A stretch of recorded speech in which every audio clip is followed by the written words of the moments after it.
Good morning to all the dear students. Today I am going to teach you history of class 7th.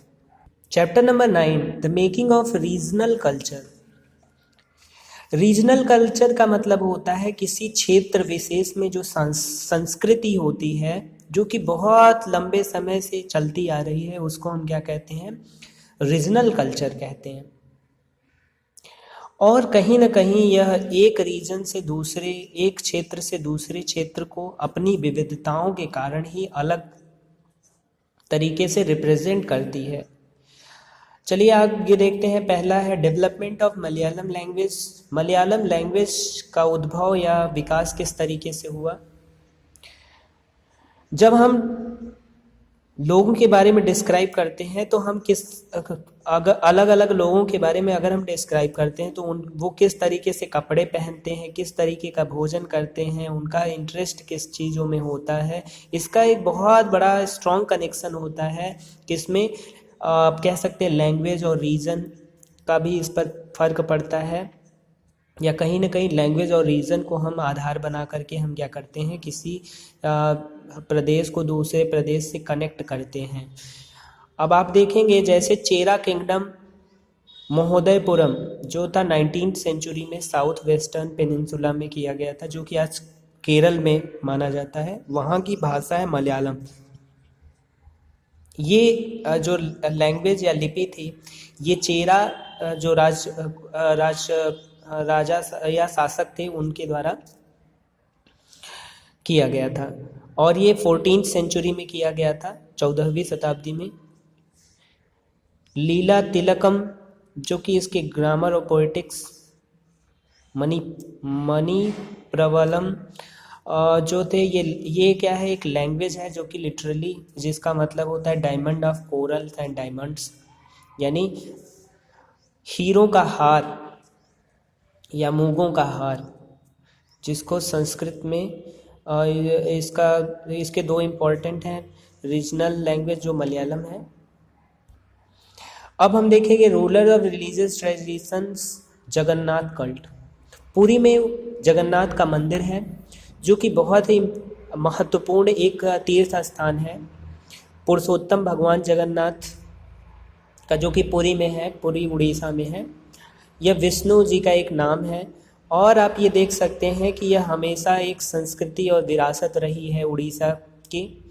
और यहाँ क्या था कि अंग्रेज भी जो थे या मुग़ल थे या मराठा थे, ये सब क्या करना चाहते थे, इसको जीतना चाहते थे, इस मंदिर पर अपना कब्जा जमाना चाहते थे, क्योंकि इसके द्वारा वो क्या कर सकते थे, लोगों पर स्वतंत्र रूप से राज्य कर सकते थे, और कहीं ना कहीं उसका सोशल और पॉलिटिकल फ़ायदा उठा सकते थे।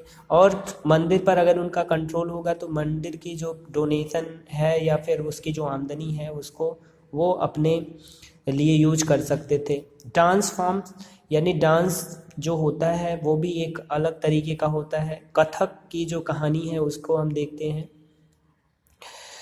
जो हीरोइक ट्रेडिशन थे उसने भी कई सारे डांसों या कह सकते हैं नृत्य को इवॉल्व किया, या वो उनकी उत्पत्ति हुई उनके कारण। जैसे कथक है, ये नॉर्दर्न इंडिया में या यूपी में कह सकते हैं बहुत ही ज़्यादा फेमस है।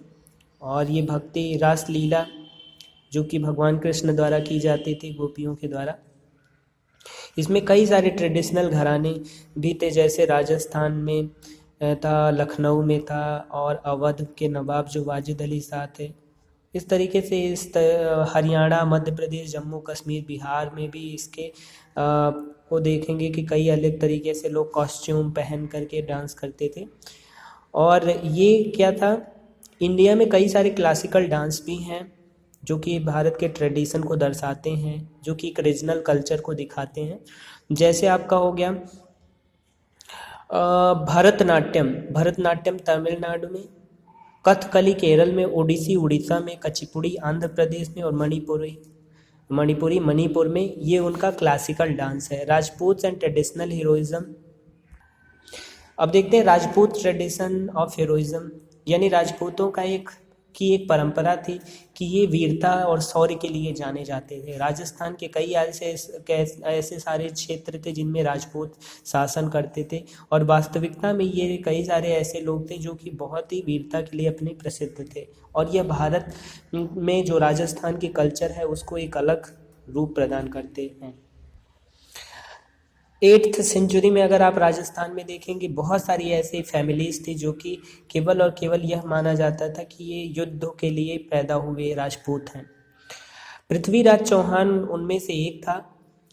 कई सारे राजपूतों की कहानियाँ प्रसिद्ध हैं और उनकी कविताएं उनके बारे में लिखी गई हैं, जिसमें कि बहुत उनके लॉयल्टी को, एंगर को, फ्रेंडशिप को और लव को दिखाया गया है, जो कि एक हीरो की इमेज को वो दर्शाते हैं।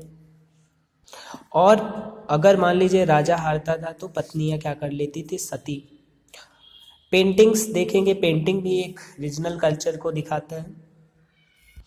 पेंटिंग्स भी आपको कई तरीके की पेंटिंग्स दिखेंगी, किसी में छोटे छोटे या बहुत ही आप कह सकते हैं बुद्धिमत्तापूर्ण किए गए पेंटिंग हैं, जैसे आप कपड़ों पर, पेपर पर, उसमें वाटर कलर का यूज करके, ऐसे कई सारे जैन टेक्स्ट हैं जिनको इस तरीके से लिखा भी गया है।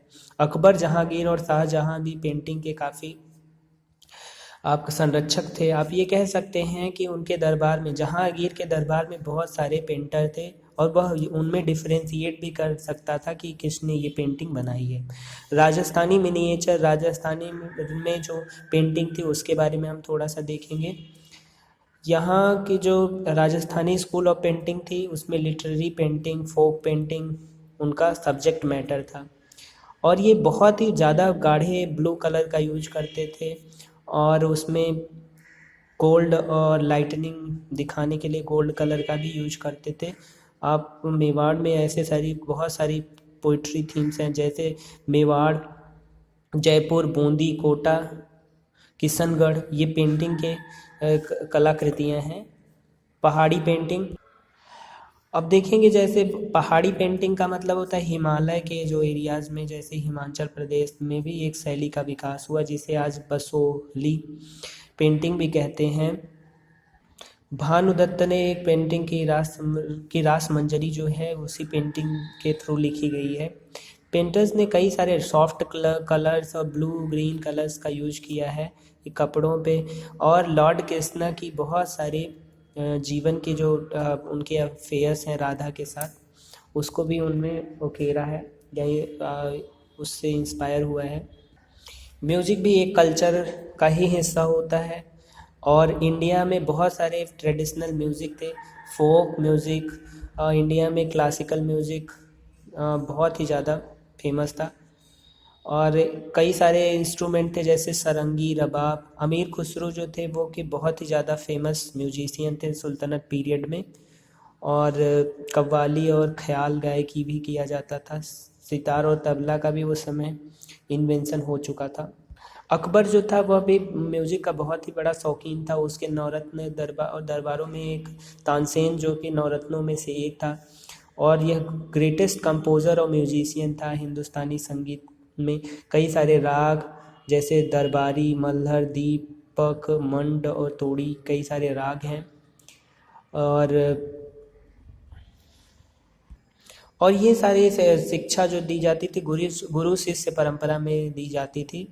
कई सारे घराने भी हैं संगीत के, जैसे स्वामी हरिदास, ग्वालियर का घराना है स्वामी हरिदास द्वारा, जो कि राजा मान सिंह तोमर के दरबार में एक दरबारी कवि थे।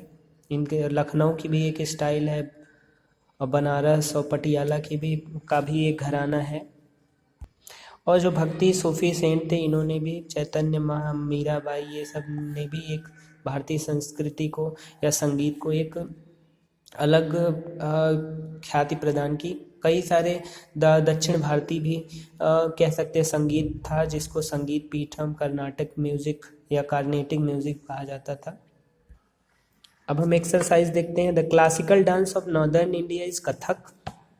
What do you understand by the term Basohli? Style of painting. Amir Khusro, the famous musician of Delhi sultanate, is believed to be have invented the following instrument: tabla and sitar. The Pir cult was popular in Bengal. अब हम fill in the blanks भरते हैं, blanks को fill करते हैं। Mahodayapuram was a Chera kingdom. Jagannath is another name of Lord Vishnu. Kathak was made popular by Nawab Wajid Ali Shah. Pahari painting was developed in Kangra. The Adina Masjid was built by Sultan Sikandar Shah. Malayalam जो है, match करना है इन सबको, मलयालम केरल में। कथक आपका है अवध में। पृथ्वीराज चौहान एक राजपूत थे। बसोली 4th नंबर है। पहाड़ी पेंटिंग है। पीर का मतलब होता है, पीर जो है 5th नंबर बंगाल में। इसी के साथ ये चैप्टर कंप्लीट होता है। Thank you so much.